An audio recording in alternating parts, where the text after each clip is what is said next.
So we've got Nicole Harlot and Maria Clemente Morresi. Nicole and Maria have a passion for supporting perinatal professionals and mothers and have co-founded the Perinatal Resource Collaborative to improve maternal health care through a collaborative network. They are presenting to you today on creating sustainable support systems for perinatal professionals. So thank you very much, Nicole and Maria, for joining us today, and I'll hand over to you. Thank you so much, Linda. And yeah, so exciting to be here and to see how far and wide everyone is joining from. So we're very excited for you all to, be either joining from very early in the morning or from very late at night. We appreciate all of you. Today, we are going to talk about the importance of collaboration within the perinatal ecosystem. And I just wanted to share a little bit about myself and how the Perinatal Resource Collaborative came to be. And then we'll go right into it and how it all aligns. So I am a mom of four myself, and I have had a very wide spectrum of births. I've had a hospital birth and a birth center birth and two home births. Most of those births were midwifery supported, and not just midwife supported, but community and village supported. I've had doulas and lactation consultants and pelvic floor therapists and oral function therapists and fertility specialists and therapists all throughout the journey. And personally and professionally have just seen how wonderful and beautiful this time can be when you have that support system in place and when your support system knows the people that you need when something does arise that might not be all positive and butterflies and rainbows. So in 2024, I had my fourth son in January, and I was actually at that point training and teaching perinatal professionals in some integrative womb modalities, energy work, somatic practices, things that complemented their work. And just wanted to take a step back from being in front of classes at specific times, again, adjusting to life with four, and really wanted to keep the network together that I had built over the past, 5 to 7 years prior. So I started just a, small collective on Telegram that quickly grew within about 6 months to over 100 members. And that's when I met Maria and she joined. And as you could see on the screen, now we are over 1,000 members across all 50 states and 15 countries. We have over 40 partner organizations as well. So we're really excited for the ecosystem to be building and coming together. So I'll let Maria introduce herself and then we'll get started. I am Maria Clemente Morresi. I, as Nicole said, co-founded the PRC, and I am a mom of two, and both of my births and experiences were midwife births. I was telling Nicole before this, and many times we talk all the time about how much we love midwifery care. But yeah, I used to use OBGYNs, and when I got into the world of wanting my own family, I really felt more aligned with midwife care. And I think part of that is the whole nature of what we're talking about today, which is the collaborative care model, and that midwifery-led care is very collaborative in nature, just organically. So I come at this work very briefly. I'll be very brief because I know we're limited on time. I come at this work from a clinical lens and a mental health clinician, and I founded a group practice that supports moms and families throughout New Jersey and New York, and have programs that run all over the world. Well, can reach all over the world. And then when Nicole and I met, it just felt very well aligned to what I was doing clinically with my clients, to be able to kind of do the same thing and help build growth and wellness for the professionals on the other end of it. So on one hand, I wear this hat that's very clinical with clients, and on the other hand, I'm helping the people who help clients. So it's a really well-rounded experience and very fulfilling. So I'm very happy to be here today.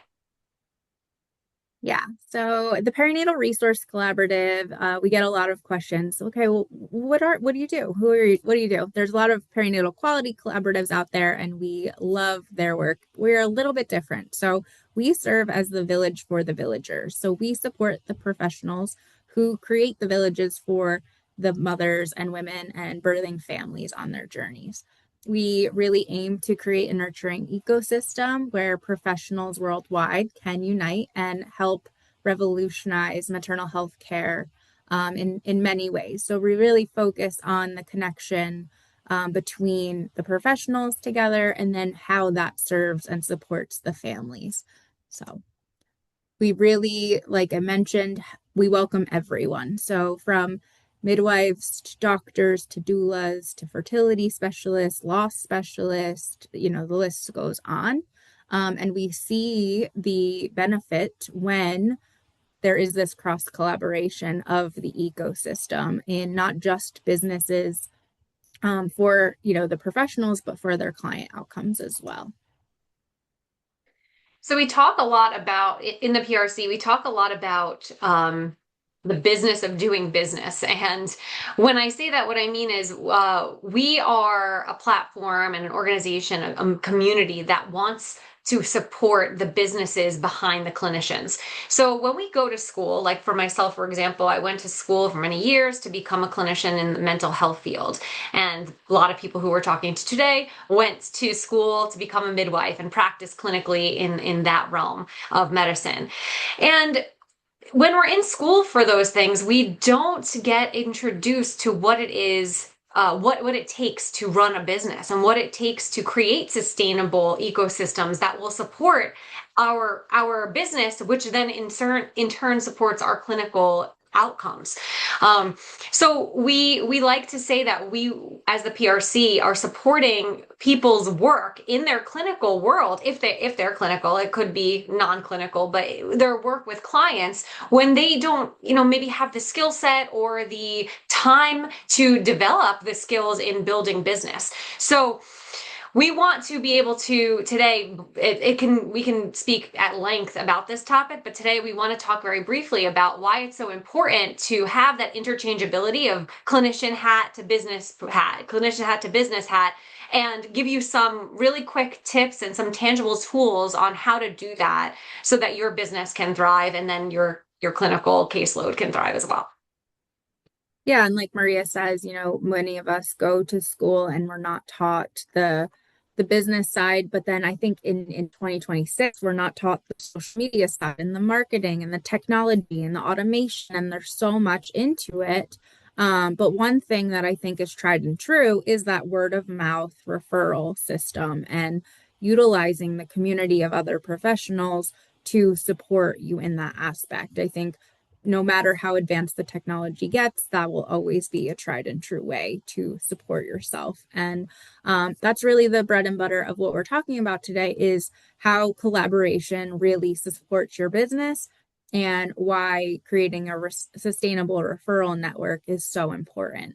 So really focusing on quality relationships over quantity. I think some of these are, maybe something that you've probably heard before, but really building genuine connections with a close-knit, smaller group of professionals rather than trying to network across the entire world, which is beautiful. Obviously, we love that for what we're doing, but when you're working with local communities, really building those solid connections are important. And with that, creating a two-way referral system. We do so much with reciprocity within the PRC, and that's where we're really forward thinking with creating the two-way referral system. So making sure that you're not just always asking other people for referrals, but really when you refer clients to other professionals, they're more likely to refer back. And keeping track of who you've referred, making sure you're following up with them to see how it went. It shows that you care about the outcome and you're not just making the referral, but again, building upon that relationship. And, understanding that natural reciprocity, they're going to want to just, refer back because, they feel the give that you're, giving them. It's an energetic Estab reciprocity. yes, exactly. Energetically, there's benefit to it, and always like to say like a rising tide lifts all boats. If I Yes, put it out there to refer a client to somebody, I might not see that return in that same way. I might not get a client back in return, but there's something benefiting the whole ecosystem when we refer to one another. absolutely. I love that rising tide lifts all boats. So yeah, and by doing so, I think it's really important to establish clear communication protocols. So really, again, with that follow-up and understanding the best way to refer to someone. So, maybe it's just by giving them a website because they have an intake form on the website, or maybe it's doing a group text, or maybe it's, having them reach out on a specific channel of social media that they follow the most. So it might be different for everyone that you are working with to refer. But again, making sure that the communication is clear and you understand which way to refer, that improves the success probabilities, right? And it makes it easy for you to also, hand off that referral. And it also gives you the permission to make your own communication protocol for others. So again, if you're asking for theirs and you have a specific way that you prefer, people to refer to you, so you're not getting texts all the time, or you're not trying to ward all the intake from 15 different social media channels, because again, it can get very overwhelming. And as midwives, your focus is definitely not the social media following and all of that technology support. Your focus is on your clients and their outcomes. So participating in professional communities as well is really a way that this the ability to create these relationships that we are talking about is abundant, and creating spaces where you can engage and you can network and you can find the referral partners and the relationships that really fit who you are, what your clients are looking for, and learn about the new professionals entering into this space in your area. So obviously, organizations like the PRC, we're fully virtual. So again, no matter where you are across all 50 states, or uh, the 15 or 16 countries that we have right now, there's opportunity to meet all sorts of perinatal professionals. But there's other organizations, usually local, state, regional, that you can join as well. And then this kind of goes without saying, but it's a good reminder to just maintain, your reputation through constant, consistent quality care. So your referral network, is obviously going to want to refer to you if you're always delivering that excellent service and you communicate professionally and you follow through, and, that word of mouth just really travels fast. So So, the business growth is a very important why in collaborative care. So why collaborative care? Why is it important? Business growth is one of the answers. But the bigger why, I think, to midwives and all of us in this birth space and perinatal space is the client. The bigger why is positive outcomes. So collaborative care just supports that organically.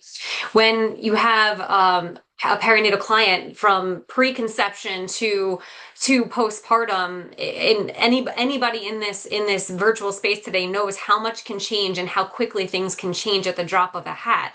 So having a comprehensive support team allows for that interchangeability and seamless support when we need to be nimble and be able to refer quickly for back and forth for our clients. Which lends itself to then number two, the reduced gaps in care. A collaborative network prevents clients from falling through the cracks. How often do I hear, because I work in the PRC and the space that I work in, how often I hear people talk about certain professionals not believing it's, their particular responsibility to maybe, for example, because I'm a mental health clinician, to assess for our clients' mental health, during the journey, and how often do we feel like maybe somebody else in the professional community is doing that for that client, and if we don't know the community around that center, then we don't know if that client is actually getting the full spectrum of care they need. So to reduce those gaps, if you have your own collaborative community around the work that you do, and you know what each person and what each professional's role is in that community, it's a lot less likely that there's going to be gaps in care for the clients that we're serving, which then lends itself to enhanced safety and risk management. Midwifery care, and I don't have to tell all of you here, but I like to tell all of the clients that I shout it from the rooftops that midwifery care is associated with better outcomes for mom and baby. That's just a fact. It's supported by research. And midwifery care is a collaborative care model. So when I say that it supports moms and babies' outcomes in a healthy way, then we're talking about this team-based professional approach that maintains a high level of safety standard by design. When you're being collaborative, by nature, your safety standards are increased because people are catching things that you might not have caught. So not only are we catching things and patching cracks where there might have been cracks, we're also allowing for smooth transitions from lower levels of care to higher levels of care and back. So it's not just this hierarchy, it's now a circular motion and circular kind of view of what does a client need today, because it could change tomorrow. But if we don't have those standardized community collaborative care practices in place, we're then asking for something when there's a problem, and we're reaching and we're grasping for straws, and we might not be able to refer to the best person for that client. So it's best to develop standards of care in on the onset of our business model, so it's just part of how we operate. And then, of course, that improves families' outcomes and families' confidence. It empowers them.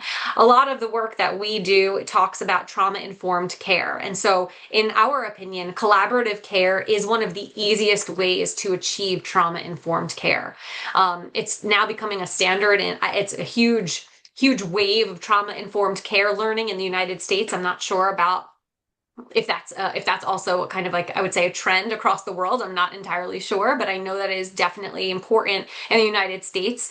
And we see that the way to approach a client in a trauma-informed way naturally comes if you already have the headspace of being collaborative, because you're coming at it from a place of, well, what is that person's cultural background? What is their economic status that might support or hinder their ability to access care? And all of these questions and many more help to support either preventing trauma or preventing re-traumatization. So why collaborative care is important, right? It's such a crucial piece to the work that we do.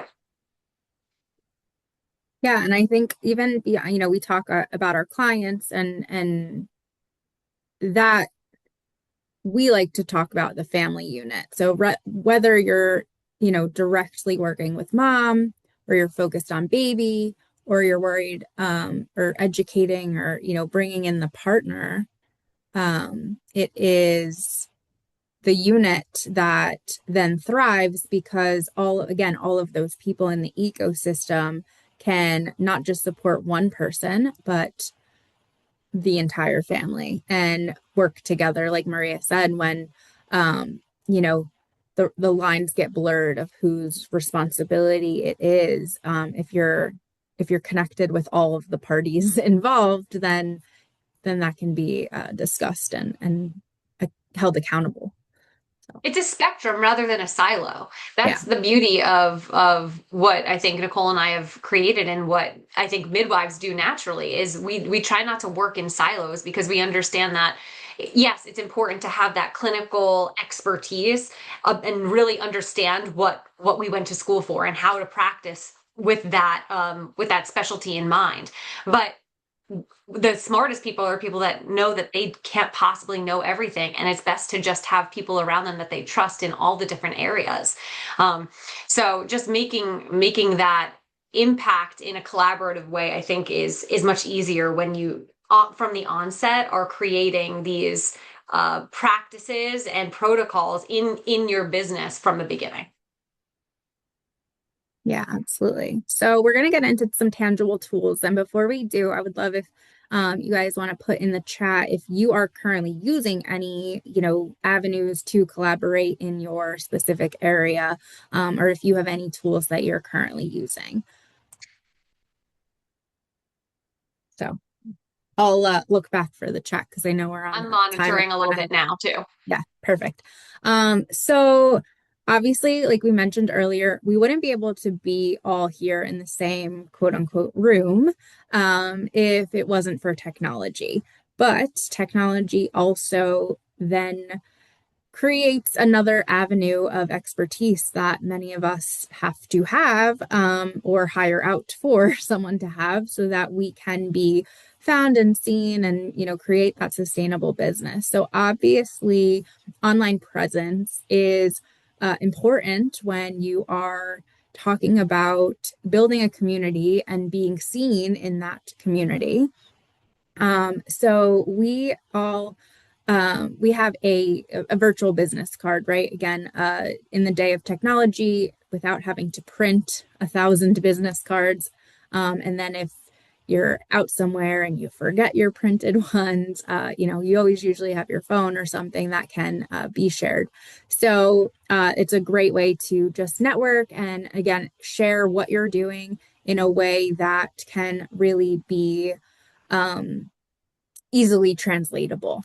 Additionally, directory listings. There's many directory listings out there that, you know, welcome all professionals. So yes, of course, there's like doula specific ones or mental health specific ones out there, but there are also ones that are welcoming all perinatal professionals. One specifically we know of called Your Perinatal Village that welcomes everyone, that welcomes, even technology apps and birth centers and, like locations as well as practices. So there's definitely a lot of opportunity there to just enhance your online presence. And then, again, that's supporting your networking abilities and supporting your ways to be seen. In today's day and age, without an online presence, unfortunately, it's like you don't exist in the world of in the professional world. So many of our clients are finding us through social media channels or our websites, but you don't have to spend a ton of money on a website to have a good presence online. And that's part of what I think one of the things that we like to help our members with is building that presence online without having to spend a ton of money or time, because we don't have it. We just don't have the time or the money to spend on something that we don't really find that important. However, our clients do find it important. It's how they see it's their first impression of us. Right. I always say, because I have a marketing company that I do for other industries as well. And I always tell them, regardless of industry, what social media really should bring is your visibility and your credibility. So unfortunately, again, in the day of technology, there's a lot of scammers and, weird things going on out there. Again, at least in the United States, I can't speak for all internationally as well, but having uh, a online presence, a social media presence, it just gives you that credibility of, oh, you're a real person and not someone just trying to take advantage of a population. In terms of social media, we really focus a lot on LinkedIn, professional communities. Again, just a little bit less of the drama, a little bit less of the advertisement and the algorithm fighting than the meta platforms, and then really focusing on sharing videos, sharing education rather than having to constantly put stuff out there. It's just, again, a way for you to enhance your circle, and then those channels are echo chambers. So Yeah. you will naturally find people in your community doing similar things to you to help build your network if you have that presence. Additionally, media publications like podcast interviews or guest writing for blogs and magazines can be a really great way to just, again, solidify and share who you are, the work that you do, the expertise that you have so that the right people can find you, again, clients wise, and then building that sustainable referral network as well. And I see Sandra in the comments is definitely taking advantage of those kinds of media opportunities out there. There's such great ones, and so many podcasts out there in the world of in the perinatal world want guests to come on, and they will have you. So it's not always like a pay to play experience. There's so many people that just want to have really meaningful conversations. Absolutely. So the biggest way, I think, and we saved kind of the best for last, because I think the digital age and again the online presence is unnecessary right now, but it's not the most, I don't want to say fun. You can have fun on it, but it's, it's a constant like grind and having to put yourself out there. And, sometimes it's uncomfortable, but intentional networking is really what we focus on within the PRC. We have a custom framework for intentional networking that we call Hey Sis, and the Sis is share in six. So it's groups of about 6 women, all in the perinatal, or not just women, but women and other perinatal professionals coming together for 6 minutes to share 6 prompts about themselves. So every single person gets 6 minutes to share, and we don't just focus on this is what I do for my business and this is who I support and please give me referrals, right? It's much more Intentional. I don't want to say deep, but intentional. Yeah, it talks about who you are as a person beyond your professional role. And of course, your professional role and your business goals and who you do support, who's your ideal client. But again, we bring in that reciprocity of here's one thing I'm really good at. Maybe you're really good at social media graphics, or like you enjoy Canva because it's your de-stressor, but you hate doing reels, and someone else in the group is the opposite, right? And you guys kind of connect and support each other in that way. So there's an ask and an offer, and then you kind of end it with a memorable word. So it's again very intentional, and it allows for amazing connections to be made. We've been doing them for a few months now, and the stories that have come out of them are really, really cool. So just creating those intentional spaces to network in a way, and it doesn't have to be structured like that, but we've found it's a little bit easier to learn about everyone, where someone doesn't just take over the whole session talking about their dog or their late grandmother or something like that. And that happens also at events and conferences. So being in spaces like this, whether they're virtual or in person, can really support those connections. I see it in the chat happening, like between our eyes, like, oh, you do this, I want to do that. Let's move forward, right? So all about those just shared spaces to create those collaborations, and the connections is so important. You could do that also for again, local organizations or national associations that are out there, like the midwifery, the ACNM that was mentioned, or the NACPM, or the local collectives. They're really popping up all over the place, and it's so good to see, because again, this work is not to be meant to be done in isolation, and we really thrive. Everyone thrives better when we are focused on the community. Yeah, we often say, and I'm sure everywhere in the world, you say it takes a village to raise a child. But in the PRC, we say we are the village for the villagers, because it also takes a village to support each other.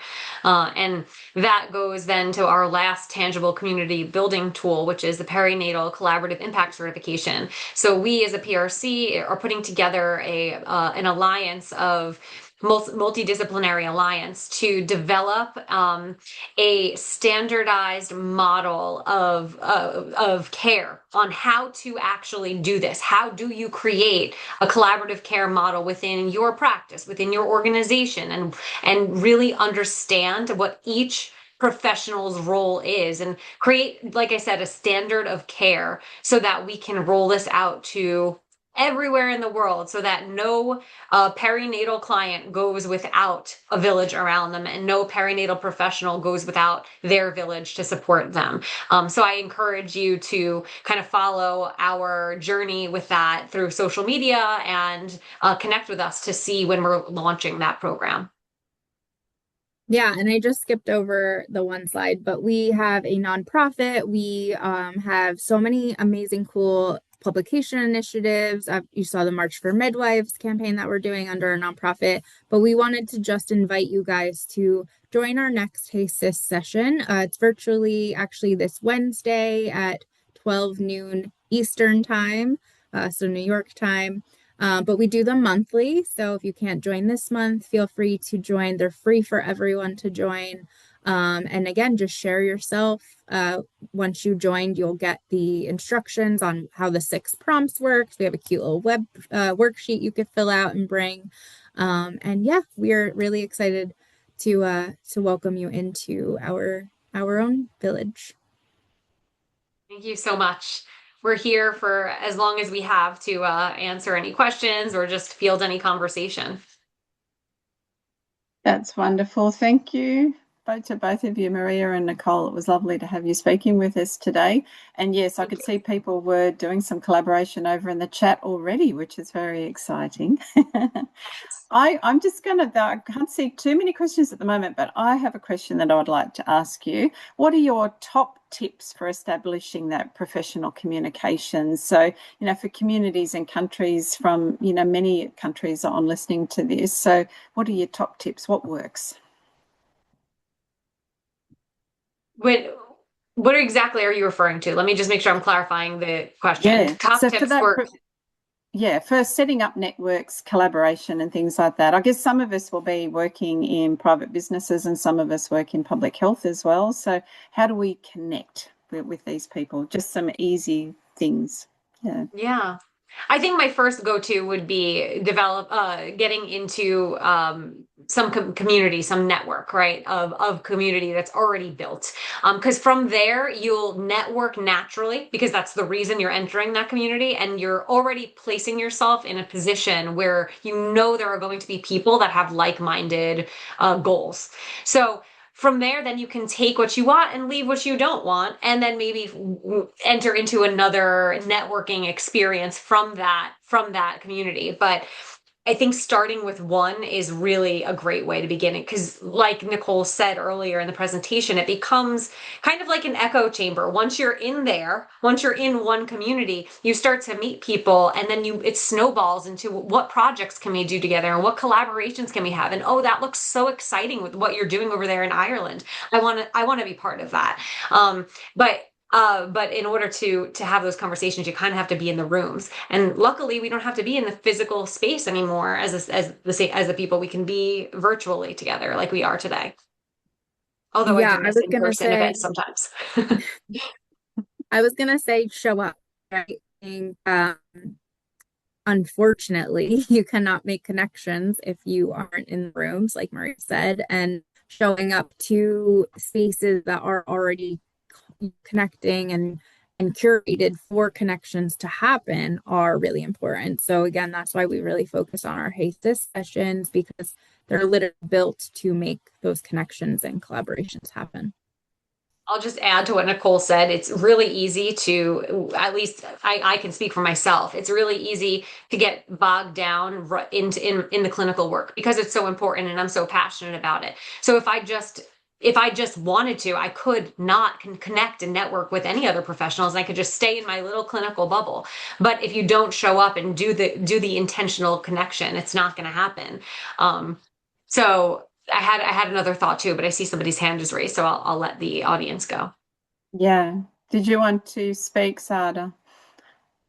Yes, I do. Good evening. It's actually like dawn in Saudi Arabia. So I want to find out how the US system works. Do you need to, like inform the Midwifery Association that you have such a group, or you just have to register as a non-profit and then you have all these professionals and you make sure that the alliances are working, or you would have to inform the regulatory body that you have such a group, existing helping reproductive women.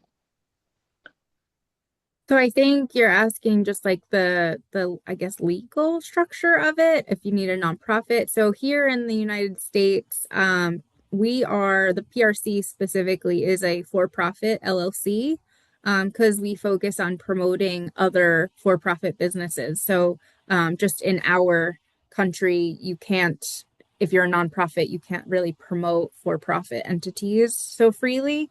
There's a lot of guidelines. So we have a nonprofit arm that we focus on scholarships for midwifery and doula education, professional development. But the group and the membership and the networking and all the promotional components of it are done under a for-profit entity. I think that's what you were saying, but if not, let me know. And just to add, because I think I heard you asked, do you have to announce this kind of organization to other professional organizations? And am I correct? Were you asking about that? Yes. Okay, so I'm not entirely sure how to answer that. We don't, though, have to, go for approval with another organization to be an organization ourselves, if that's what you're asking. Yeah, because I just wanted to know whether like the midwifery body would need to know that such an organization exists, or because you're already regulated already, you have your license, no need for such further notification. All right, thank you. You're welcome. That's good. I like Shane has put in there about ICM as well, and that's another great way that people are connecting regionally and locally as well. Bupe, you've got a question?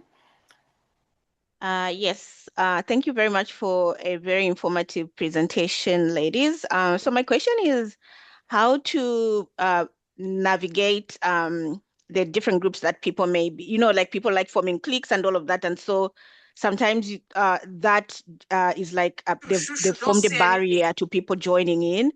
And so what advice do you have? Like, how can we break the cliques so that people can be able to join in and not feel outside of those formed cliques? Thank you. Great question. Such a great question. Nicole, I know you love this one. You want to take it? Yeah, so our main focus is all about defragmenting the care in the ecosystem and really breaking down the silos, because that's what we see all over the place is midwives stay with midwives and doulas stay with doulas and mental health clinicians stay with mental health clinicians and doctors stay with doctors. And it does become very cliquey, and then it's like, oh, am I an outsider? Like I don't fit in this little bubble. And that's what the PRC is all about. And there's really none, if not very few, that are focused on it like us. I know in the beginning of the slide, we showed in the beginning of the presentation, we showed a slide where, who are our community for. And it was really inclusive of every single, anyone who supports. Yeah, fertility through postpartum loss in any capacity, physical, emotional, spiritual.